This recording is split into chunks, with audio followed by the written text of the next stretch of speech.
A very good morning, students.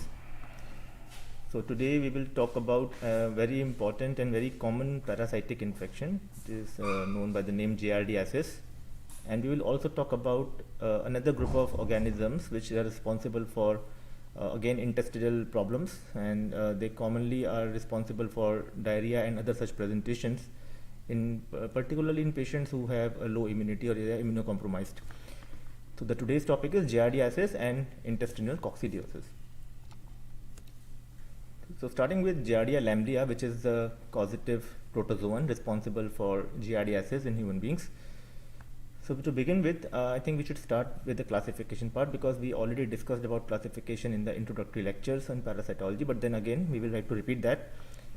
So if you remember from your earlier lectures, parasites can be broadly classified into protozoans and helminths.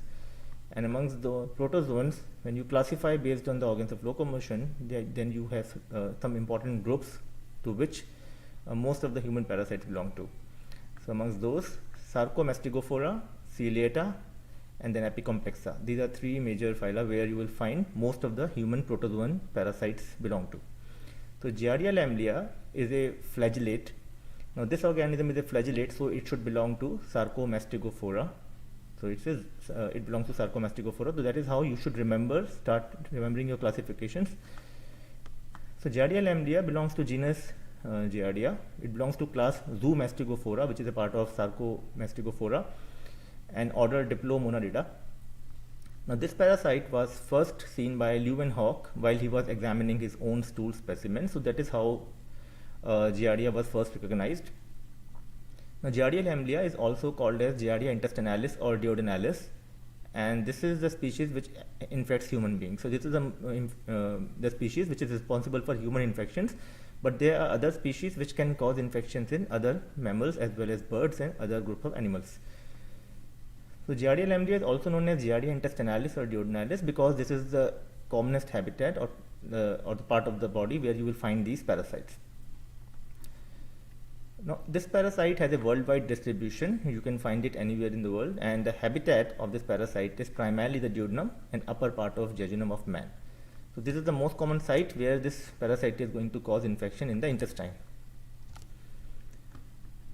Amongst the known species, as I said, Giardia lamblia or intestinalis or duodenalis, this is a species which is seen in humans and it also infects other mammals, while there are some other species which cause infections in non-human species. For example, Giardia murius can cause infection in other mammals. Then there is Giardia aridi, which causes infections in birds, Giardia psittaci, which causes again infections in birds, and Giardia agilis, which is responsible for giardiasis in amphibians. When we come to the morphology of this parasite, this has a very characteristic morphology, and like most of the protozoans, Giardia lamblia also exists in two main forms. One is the trophozoite stage, which is also the pathogenic stage.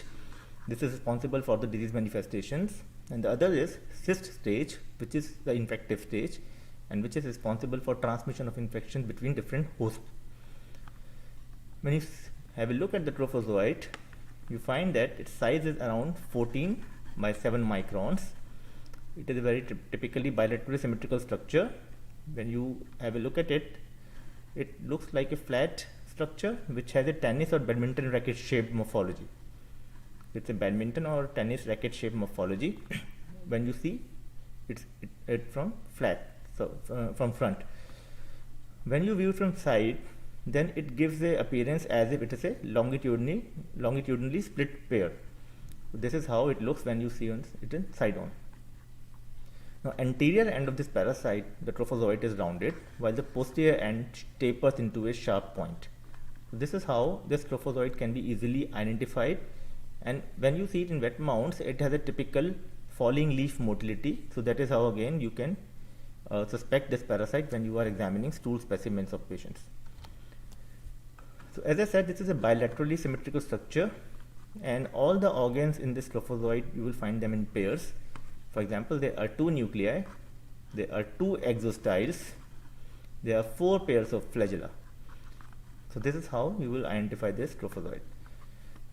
Now dorsal surface of this trophozoite is convex, while ventral surface is concave with a sucking disc. Now this sucking disc has an important role to play while it attaches to the intestinal wall. As I said, it has a characteristic falling leaf motility if you examine them in wet mounts of the stool specimens. Now this is a stain smear showing the hematoxylin stains smear of a stool specimen, where again you will find the two nuclei with a prominent karyosome inside, and this again gives the characteristic face-like image to this trophozoite. Coming to the cyst stage.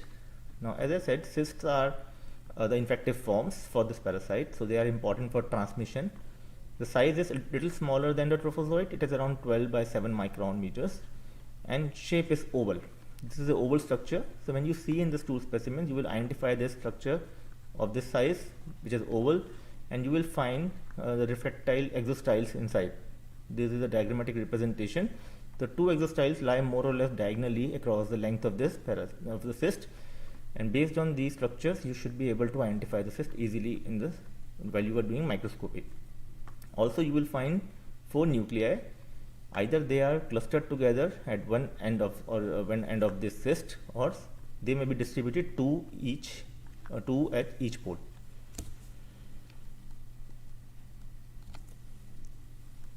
Now, how is the disease transmitted?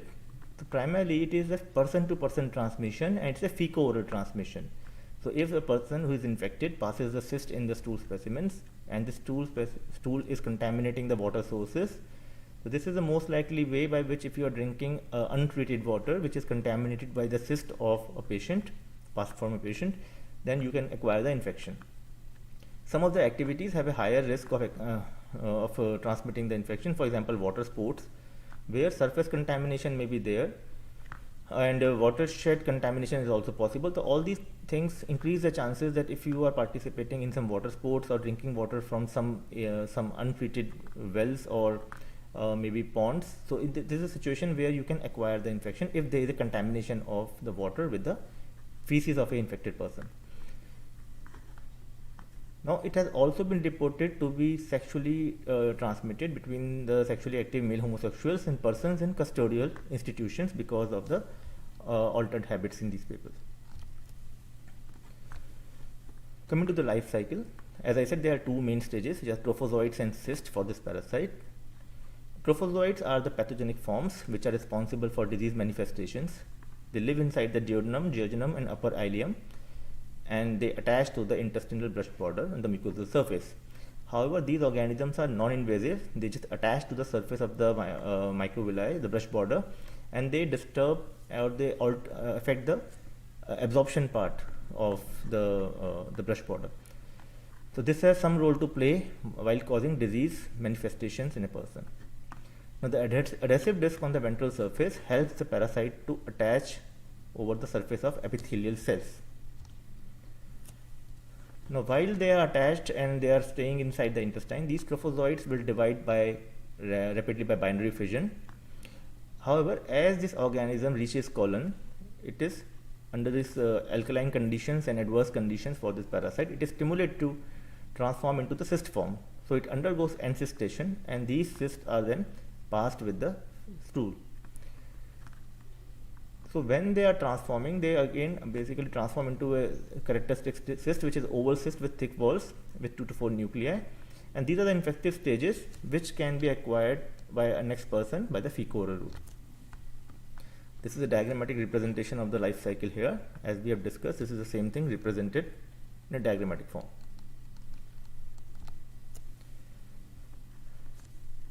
Coming to the pathogenesis of giardiasis, it is a diarrhea which is the most common presentation for a patient who is infected with Giardia lamblia.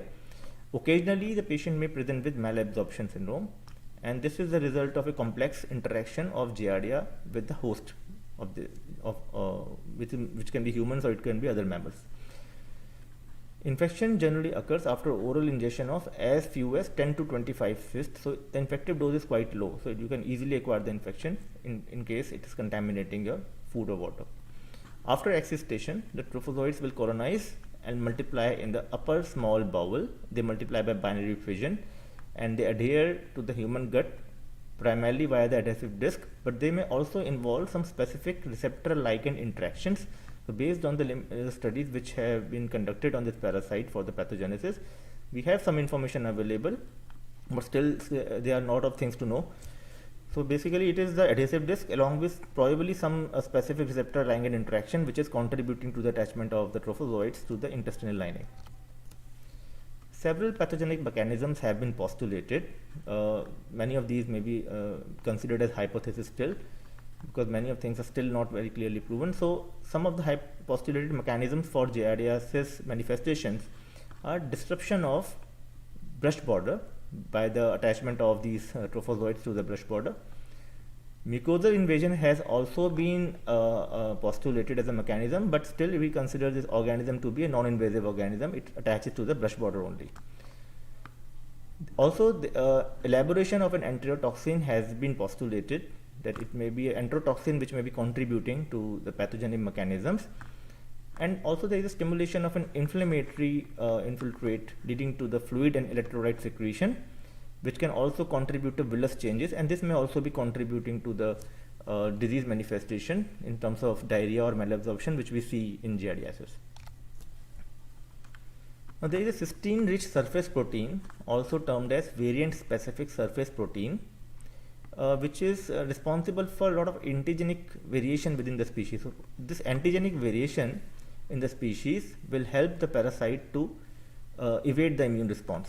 So these proteins may help to protect the parasite against the activity of the intestinal proteases, so they are not killed while they are staying inside the intestine because of the help contributed by these variable specific surface proteins. Also, they also play a role in immune evasion. So immune system may not be able to recognize these trophozoites properly because of the presence of these variable proteins which alter all the time. So these antigenic variations help the parasite to evade your immune response. This is a transmission electron micrograph micrograph showing the method of attachment of the trophozoite to the intestinal wall. As you can see, this is the trophozoite which is attaching to the surface of the brush border here, and this is the ventral sucking disc by which it is adhering to the surface of the epithelial cells. When a person is infected with Giardia lamblia, the most common scenario we expect is to have acute self-limited diarrhea. This is the presentation you will see in most of the patients who acquire Giardia lamblia infection. So in 25 to 50% cases you will see this manifestation. In others, many times they remain asymptomatic. Cyst passage is the first thing we see. So they commonly are asymptomatic as well. They just keep on passing the cyst, and this is seen in up to 5 to 15% of cases. So this is another scenario after getting the Giardia lamblia infection. Other group of patients would be there where you will find chronic syndrome of diarrhea, malabsorption and weight loss. So this again may be a manifestation you may see in a subset of people who get giardiasis. The role of this chronic infection in the growth and development of children in the developing world has been controversial. So there are some studies which actually say that probably this infection has a role in growth retardation and affecting the development, including mental development, in children who are staying in the environment where there is a high prevalence of giardiasis. However, there are other studies as well which have not find substantial evidence to suggest so. So this is still not very clear. But yes, giardiasis is a problem which is commonly seen, particularly in developing countries because of the hygiene issues. So that should be taken care of to avoid any kind of morbidity, because this is the children who are very highly likely to get these infections as compared to adults because of the less stringent following of hygienic practices in this age group. Now, symptomatic giardiasis is characterized by acute onset of diarrhea. This is the most common thing you will notice when a patient acquires giardiasis. The patient may also present with abdominal cramps, bloating, flatulence, feeling of malaise, nausea, anorexia. Sometimes the patient may complain of sulfuric belching, vomiting, fever, tenesmus. All this can be seen, but they are not very common. Stool which are passed may be profuse and watery, but later they commonly become greasy and foul smelling and may start floating because of the fatty content because of the malabsorption which they cause. So that is why they may also float in case of giardiasis. So how will you diagnose a case of giardiasis in laboratory? So when you talk about laboratory diagnosis, microscopic examination of a freshly passed stool specimen is the mainstay of diagnosis in most of the laboratories. And when you do microscopy, you can look for the characteristic trophozoites or the presence of cysts in the fecal specimens. So when you demonstrate them, you can confirm a case of giardiasis. However, if you are only finding cyst, you should be careful, because many times what happens is, if you are just finding cyst in the patient specimen, he might be just a carrier of the giardia infection. It is possible that he is having acute manifestations due to some other disease as well, and he is just passing the cyst because he has already had giardiasis in the past and he is carrying the cyst as a cyst carrier. However, some other disease, if it is coexisting, it might be missed if you are only relying on the presence of cyst in the patient specimen. So you should always be looking at the patient in a comprehensive way and not just depend on one single finding, because mixed infection is also a possibility. If you find trophozoites, they more likely represent an acute infection, because they are responsible for the manifestations, they are responsible for the pathogenesis. So finding trophozoites is more clearly associated with the active acute infection. So that is a more reliable indicator that a giardiasis is responsible for the patient's complaints, and he should be treated specifically for giardiasis for their acute presentation. Now, other option is to perform a biopsy of the tissue, or take a duodenal aspirate, stain it by a trichrome or Jamesa stain, and then you can look for the presence of trophozoites. So that is another way of confirming a diagnosis. Now there is another test known as antero test or string test, where the patient swallows a gelatin capsule which has a coiled thread inside this gelatin capsule. The other end, the free end of this thread, is pasted on the cheek of the person, and after he swallows, we wait for about half an hour, and then afterwards this string can be pulled out. Now what happens is, this gelatin takes the lower end of the string to the upper part of the small intestine, and when you pull the string out afterwards, some amount of mucus from the small intestine, upper part of small intestine, will be sticking to the lower end of this thread. So you can use this material sticking to the lower end of the thread to prepare mounts or smears, and they can be examined to look for trophozoites. So this is a way by which you can demonstrate trophozoites from duodenum and jejunum in a person whom you are highly suspecting, but you are not able to demonstrate the parasite in the stool specimens. Besides microscopic methods, we also have a fecal antigen test. There are many companies which make it. Many of these kits may detect only single parasite, but there are many kits which available which can simultaneously detect the antigens of Entamoeba histolytica oblique dispar, Giardia lamblia, and Cryptosporidium species.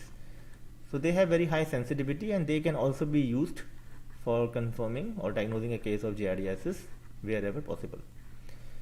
Then ELISA and fluorescent antibody tests for Giardia antigen in feces are also available, but they are not routinely used, because we have simpler and better methods available which can be used for rapid diagnosis of a case of giardiasis. Culture is possible, but it is again not commonly used.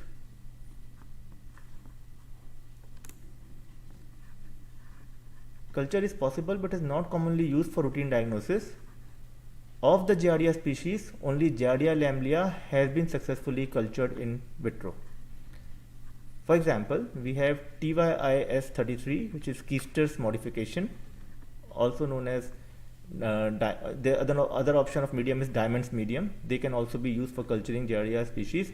However, the culture is not a commonly used technique for routine diagnosis. It is a more commonly used technique when you are going into research or some other things are to be developed, where cultures may have an application. Anti-Giardia antibody detection in serum is not useful, because it's primarily an intestinal infection. It's non-invasive, and demonstration of antibodies to Giardia do not have much role to play for diagnostic purpose. We can also use molecular methods such as PCR. This is again a very good technique. However, there are molecular techniques may not be that useful for routine diagnosis, because it's more labor intensive, it needs more time, as well as you need more setup for performing PCR. So in all the laboratories, PCR may not be a good option to perform the routine diagnosis of giardiasis. Then there is a terminology known as assemblages, which is based on certain enzymes. Now, assemblages are basically kind of a, you can say it's basically kind of a typing method where you can use certain enzymes produced by these giardia parasites to group them into different assemblages. So this may have a role in epidemiology. You may also try to relate these assemblages with different resistance patterns if you are looking into that aspect.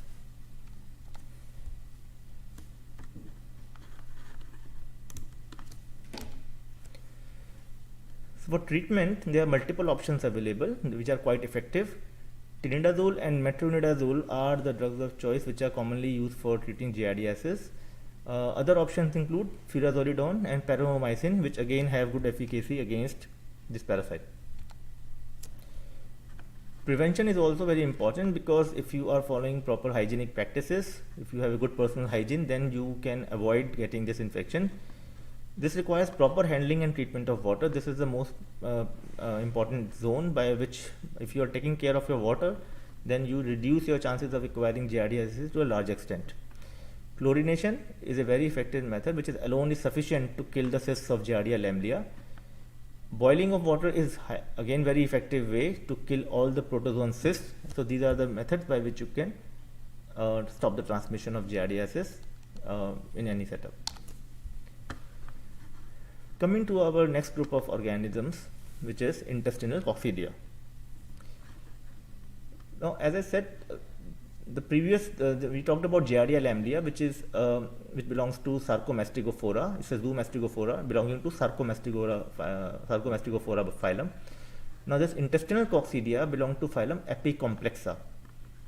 The class is Sporozoa, subclass is Coccidia, and order is Eucoccidia.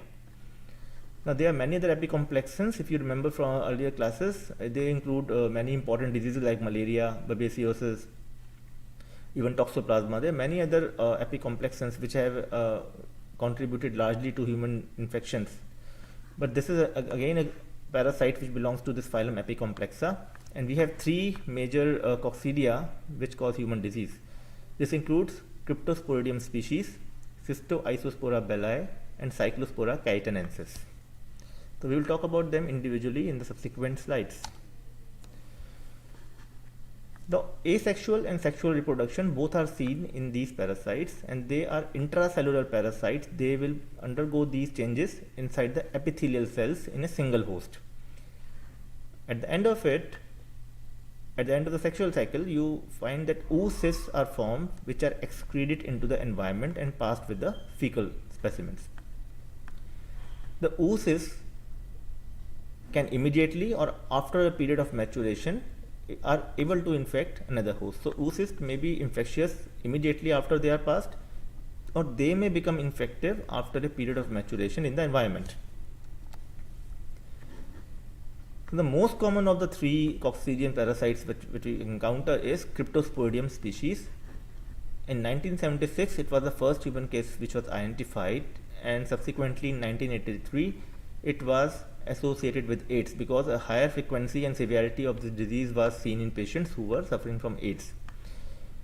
Human infection can be caused by two species. One is Cryptosporidium hominis, which is anthroponotic. It has a preference for human infections, while the other one is Cryptosporidium parvum, which is primarily of zoonotic origin, so you mostly acquire it from animals. There are other species as well which cause infections in other groups of animals. Now, what are the risk factors which are associated with cryptosporidiosis? Disease severity depends upon the host. So, what is the state of concurrent infection, whether the patient is malnourished, and what is the status of immunity. So, these are some of the factors in the host which actually decide what kind of manifestation of severity you will see in the patient. Then it may also depend on the agent. Some genotypic strains may cause more severe disease than others. So again, genotypic strain may have some influence on the disease severity. And lastly, the dose of exposure. So how many parasites you have taken as an infective dose initially. So this dose of exposure again may have a bearing on the severity of the disease a person presents with.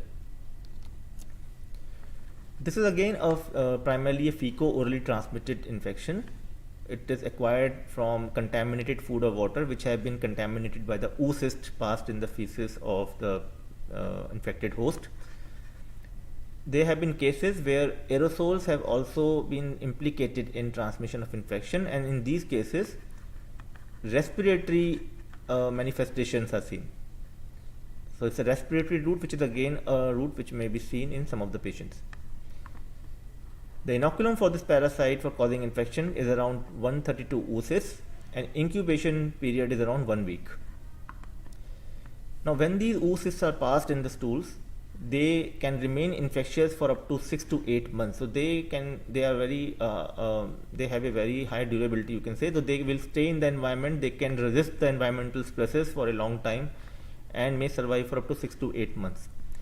Now oocysts, when they are sporulated, they will release sporozoites. So when the oocysts are mature, you will have up to 4 sporozoites inside an oocyst, and these oocysts are released when they are exposed to bile acids in the small intestine. So when a person gets infected with the oocyst, these oocysts reach the small intestine. On exposure to bile acids, it is stimulated to release sporozoites. These sporozoites will penetrate the epithelial cells and will establish the infection in the intestine. Now Cryptosporidium sporozoites also possess some surface lectins which help them to attach to specific carbohydrates in the intestinal mucosa. So this may have some role to play in the pathogenesis and its ability to cause infection in humans. Now this is a diagram which shows how the disease is transmitted and what is happening to this parasite, what is the life cycle, you can say, of this parasite. So if we begin with the stage of oocyst, which is passed in the stool specimens, now this oocyst, when exposed to bile acids, they will release the sporozoites. These sporozoites are 4 concentric structures inside the oocyst. So they are released out. They will penetrate the intestinal epithelial cell. They will further transform into the trophozoite stage. Now these trophozoites may have different fates. For example, they may be transformed into these merozoites. Eventually these merozoites can have a development into either type 2 merons. So trophozoite basically develops into a type 1 meron, and these type 1 merons will again release merozoites. These merozoites can follow an asexual cycle, or they can enter into a sexual cycle. So these merozoites, when they follow the asexual cycle, they again infect these epithelial cells and develop into trophozoites. However, some of these merozoites will go into sexual cycle where they will transform into type 2 meront, further, which releases merozoites again, which are different from these merozoites in some properties, and these merozoites eventually develop into gamonts, which are initially undifferentiated gamonts. Subsequently, these gamonts will develop into either microgamont or macrogamont. So you have 2 groups of gamonts now, micro and macro. Eventually they give rise to microgametes and macrogametes, and this fusion leads to formation of zygote. Now zygote subsequently develops into the oocyst stage, which can be of 2 types. Either they can be a thin-walled oocyst, which are sporulated, and they are thick-walled oocysts, which are again sporulated when they are infected. Now this thin-walled oocysts have a role in autoinfection. So this parasite is capable of causing autoinfection in a host. So this thin-walled oocyst can easily liberate these sporozoites, which can infect the intestinal lining again. So autoinfection is possible. While the thick-walled oocysts, they are passed with the feces, they exit the host, and they subsequently stay in the environment for some time to undergo some developmental changes, and then they are capable of causing infection in the new host. So this sporulation occurs at around day 5. So when they are passed, they are usually not sporulated, and when they are passed in the feces, they will take some time before they become infective to the next host. So generally, person to person direct transmission does not occur with Cryptosporidium infections. And as you can see in the images here, these are different developmental stages here, and these sporozoites ultimately invade the epithelial cells in the intestine. Now, the cryptosporidiosis has a highly variable presentation. It can present from asymptomatic to secretory diarrhea, so all the presentations are possible. So when the patient has manifestation, in case of severe cases, the patient may have dehydration, abdominal pain, nausea, anorexia, fever, and weight loss. All these things may be seen. So they are non-specific manifestations which you may see in the patients. However, the good thing is, in most of the patients, particularly in immunocompetent patients, it's usually a self-limiting disease. This is self-limiting diarrhea which subsides within 2 weeks. However, in some cases, particularly in patients who have a low CD4 count, which is less than 150, or in patients who are severely immunocompromised, a prolonged infection is possible, which may persist for even years, and the patient may also have severe watery diarrhea. So these are the manifestations which are more likely in patients who have low CD4 counts. There are also cases where cryptosporidium has led to cholecystitis, particularly in patients with HIV/AIDS. Cryptosporidiosis causing respiratory complaints has also been seen. So this is more likely scenario when the patient acquires the infection by respiratory route. So how to diagnose cryptosporidiosis? So like other enteric parasites, stool examination still remains the mainstay of diagnosis. So it's preferably at least 3 stool specimens should be examined for most of the stool parasites, and detection involves, again, microscopy remains the mainstay. You perform the direct and concentration methods, and you look for the parasites in the mounts which are prepared after these direct or concentration methods are employed. In wet mount, you perform saline and iodine mounts. This is true for all the parasites. However, for coccidian parasites, special staining is important. So modified acid-fast staining, it's a modification of Ziehl-Neelsen staining. You use Quinon's modification with 1% acid used as a decolorizer. So here you can demonstrate the pink to red colored stained oocysts of these coccidian parasite in the stool specimen. So modified acid-fast staining is the mainstay of diagnosis by microscopy for coccidia. So there are other staining methods which are used for other parasites such as Microsporidia, which is modified trichome. So for coccidia, which is the topic for today, we have modified acid-fast staining, which is the most important staining technique for detecting the oocysts in the fecal specimens. So concentration of the stool specimen by formal ether sedimentation concentration technique and use of modified acid-fast staining. These are the most important methods which we use routinely for demonstrating the oocysts of Cryptosporidia and other intestinal coccidian oocysts in the stool specimen. As you can see, this is the images. These are the images from stained smears of stools which are positive for coccidian oocyst, Cryptosporidium species. So you will find they have pink to red color stain. They are highly variable in staining. Some part only a rim is stained here. Maybe concentric form staining is here. Maybe you have 3/4 stained. Maybe you have half of this stained. So all these forms are possible with Cryptosporidia depending upon how many sporozoites are basically taking up the stain. So this is the variability you will see with Cryptosporidia. So what are the diagnostic options we have for cryptosporidiosis? The most important technique, as I said, is acid-fast staining, which is a modification of the Ziehl-Neelsen staining, modified acid-fast stain, Quinon's modification.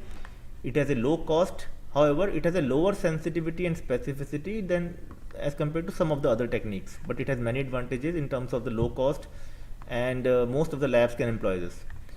Auramine rhodamine is a fluorescence staining method which can again be used for rapid screening, but this again has a low sensitivity and specificity, and the equipment cost is very high. Enzyme immunoassays can also be used, but they also have higher cost. They have a good sensitivity, however high cost, and it will take more time to report through EIAs as compared to microscopy in general. The immunofluorescence assay can also be used, but they again have a issue of high cost. They are again highly sensitive methods, but high cost is a hindrance for most of the routine laboratories. Molecular techniques such as PCR are highly sensitive. They also permit genotyping, but they again cannot be used in all the laboratories. They are non-standardized. They have high cost, special training and special equipment are needed. So again, PCR is not a preferred diagnostic modality for most of the laboratories for routine diagnosis of cryptosporidiosis. Coming to our next coccidian parasite, which is Cyclospora caetanensis. This is similar to Cryptosporidia in many aspects. This was first noted to be a human pathogen in 1977, and it was subsequently seen that it was responsible for AIDS-related chronic diarrhea. It is also an emerging pathogen in immunocompromised as well as in immunocompetent individuals, and it, like other Cryptosporidia and Cystoisospora, this again infects epithelial cells of the small intestine. Primarily it's the jejunum or bile duct where you will find this infection is present. The life cycle is very similar to that of Cryptosporidium. You carry the infection by ingestion of sporulated oocysts in the contaminated food or water, and the life cycle is same as that of Cryptosporidium, going through the stages of Miron 1, Miron 2, ultimately zygote, subsequently leading to formation of unsporulated oocyst, when then undergo maturation to become sporulated. The sporulated oocyst is capable of transmitting infection to the new host. Now, what is the pathology of cyclosporiasis? Now, Cyclospora infects enterocytes of the small bowel, where you will find various stages, which are asexual and sexual stages both. These have been observed in the intestinal lining inside the cells. So it's the infection. In this again, the parasite is within the cell. It's an intracellular parasite. Now, villus blunting, mild crypt hyperplasia, and variability in the chronic inflammatory cells. This is again a scenario which you may see in the lamina propria, and these are the features which have been seen with this disease. Illness can vary with age and depending upon the immune status of the host. For this parasite, we don't have information about what is the infectious dose of this parasite. An incubation period can vary, but however, it averages for around 1 week, and illness generally lasts for around 6 weeks. So this again is a prolonged illness in many of the patients, particularly who are immunocompromised. Now, Cyclospora has many resemblances with Cryptosporidium in terms of life cycle, in terms of disease manifestation. However, when you want to differentiate, microscopy again helps a lot. Stool microscopy, when you perform, again you have to perform modified acid fast staining as you do for Cryptosporidium. Saline and iodine mounts may also be prepared, but they are not much useful for demonstrating or confirming a case of Cryptosporidia or Cyclospora. But yes, you may have some idea when you are looking at Cryptosporidium oocyst inside the saline mounts, but they are not the best way to go for the diagnosis of these coccidian oocysts. The third coccidian parasite is Cystoisospora belli. Now, this parasite was earlier known as Isospora belli. It was subsequently, the name was changed to Cystoisospora belli. The first case in humans was reported in some soldiers in 1915. However, it gained attention when the cases began to increase and a large number of cases appeared with the onset of AIDS pandemic. So in the AIDS with the AIDS, you find that many patients presented with this parasite who were suffering from AIDS. The patient presented with diarrhea. When you looked at the stool specimens, we found that Cystoisospora belli oocysts were present. So more and more cases were identified in these patients. Even extra-intestinal isosporiasis was reported in AIDS patients. So this is again a possibility with Cystoisospora, as with Cryptosporidium, which can cause respiratory infections or cholecystitis. The mode of transmission here again is fecal-oral route. However, there is no zoonotic transmission in case of Cystospora belli infections. Now, these are typical oocysts of Cystoisospora. They are different from that of Cryptosporidium and Cyclospora because they can be easily differentiated based on the shape, which is an elongated structure, unlike the oocyst of Cryptosporidium or Cyclospora caetanensis, where the oocysts are circular in shape. Here they have a typical elongated structures, and you will find either a single sporoblast inside, or you may find the two sporocysts inside this. So these are the forms which you may find inside this fecal specimen of infected persons. So when they are unstained, you can more easily differentiate these sporoblast or sporocyst stages. However, when you stain it with modified acid fast staining, they become more easily detectable. But morphology may not be as beautifully seen as you see in unstained, but then yes, you can easily identify these structures after you stain with modified acid fast stain. This is a single sporoblast stage here, and there are two sporocysts inside, and generally the single sporoblast stage is considered to be an immature oocyst, while the two sporocyst stage is considered to be a mature oocyst of cystoisospora. Now, what is the life cycle? Like other coccidian parasites, cystoisosporiasis is again acquired by ingestion of sporulated oocysts of Cystoisospora belli. These oocysts undergo accestation in the small intestine, and where they release their sporozoites. The sporozoites invade the epithelial cells and initiate schizogony, which is again similar to what we see with Cryptosporidium species or Cyclospora cayetanensis. Subsequently, these cryptozoites, which are formed during the asexual cycle, they develop into schizonts, which contain multiple merozoites. The schizonts are basically similar to what we call as meronts in case of Cryptosporidium and Cyclospora. So these schizonts contain multiple merozoites. These schizonts rupture and the merozoites are liberated. These merozoites invade new epithelial cells and continue the life cycle of in the asexual multiplication form. Some of these merozoites can go into the sexual cycle as with Cryptosporidium, and these merozoites which go into sexual cycle eventually lead to formation of the oocyst of Cystoisospora belli. Now, how will you differentiate these coccidia? Now, size is a very important thing to note, because the oocysts of Cyclospora cayetanensis and Cryptosporidium parvum both are circular shaped. So, in stool specimens, after you see on modified acid fast staining, if you find something which is 8 micron or more in size and circular and it's a typical oocyst, then you are dealing with a case of Cyclospora cayetanensis. While if you are finding oocysts which are in the range of 4 to 6 micrometers, then you are dealing with case of Cryptosporidium parvum Cryptosporidium infection, in fact, because you cannot differentiate parvum or hominis based on the morphology. Now, even mixed infections are possible, so you should be careful while you are examining your stool specimens. If you find one type of oocyst, then other type of oocyst should not be missed, because there are chances that you may find double or triple infections as well. The third oocyst is that of Cystoisospora belli, which are larger and they are elongated. So they are around 20 to 30 microns long, while the diameter is around 10 to 15 microns. So they are easily differentiated from other two oocysts which are circular in shape. All the three coccidia causes secretory diarrhea without any RBCs or WBCs in the stool. So this is an important point to note. So when you are examining stool specimens, you are unlikely to see WBCs or RBCs. It's a secretory diarrhea caused by these infections.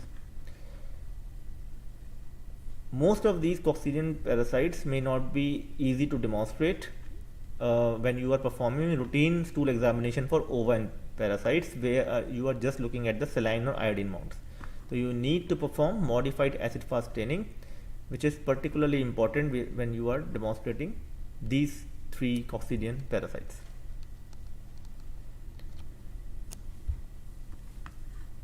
So what are the differences? Some important differences we will tabulate here. So in terms of treatment, all the three have a high dependence on the immune status of the patient. So if the immunity improves, the chances that patient is able to tide over the crisis of these infections will be higher. So immunity improvement is important. For example, in Cryptosporidium infections, it's particularly more commonly seen in patients who severe infections particularly are seen in more commonly in patients who are immunocompromised, such as HIV/AIDS patients. So administration of highly active antiretroviral therapy helps to help the patient to recover, because immunity status improves, and that is going to help patient in recovering from this parasitic infection. Nitazoxanide can also be given. This has given some good results in many patients. For Cyclospora and Cystoisospora, it's primarily the trimethoxyprim sulfamethoxazole combination or the quinolones which have shown some good results that may be used for management. Now, foodborne outbreak has been reported with Cyclospora cayetanensis, but not with the other two. And cholecystitis has been seen to occur both with Cryptosporidium species and Cyclospora, but not with Cystoisospora. Eosinophilia is a feature which is again a non-specific marker of many parasitic infections, which may be seen with Cystoisospora, but this is not a typical finding with Cryptosporidium species or Cyclospora cayetanensis. Thank you very much. If you have any queries, you can drop in an email to me, or we can talk about that in subsequent classes as well. Thank you.